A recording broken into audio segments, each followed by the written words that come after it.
আসসালামু আলাইকুম গাইস, কেমন আছেন আপনারা? আশা করছি সবাই ভালো আছেন। আজকে অনেক দিন পর একটা মিনি ভ্লগ নিয়ে চলে আসলাম। তো আজকে আমরা যাচ্ছি হলো আলদি, আমি আর রাতুল চাচ্ছু। আমাদের বৃহস্পতিবার রাত্রে হঠাৎ প্ল্যান হইলো যে আমরা আলদি যাবো। তো আমি আর রাতুল চাচ্ছু যাচ্ছি হলো আলদি।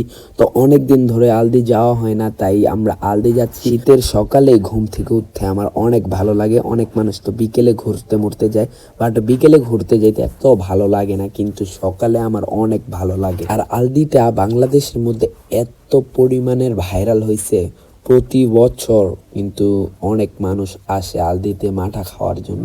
আর আমার কাছেও আলদির মাঠা অনেকই ভালো লাগে। এবছর কে কে আলদি আইসা মাঠা খাইছেন কমেন্টস করে বলতে পারেন। তারপর আমরা মাঠা খাওয়া শেষ করে চলে আসলাম দিঘির পার। এখানে এসে একটু ফটোশ্যুট করলাম, আর ফটোশ্যুট করা শেষ করে বাসায় চলে যাবো। তো যাদের কাছে ভিডিওটা ভালো লেগেছে, ফেসবুক পেজ থেকে দেখলে পেজটাকে ফলো করে দেন, ইউটিউব চ্যানেল থেকে দেখলে চ্যানেলটাকে সাবস্ক্রাইব করে দেন। টাটা।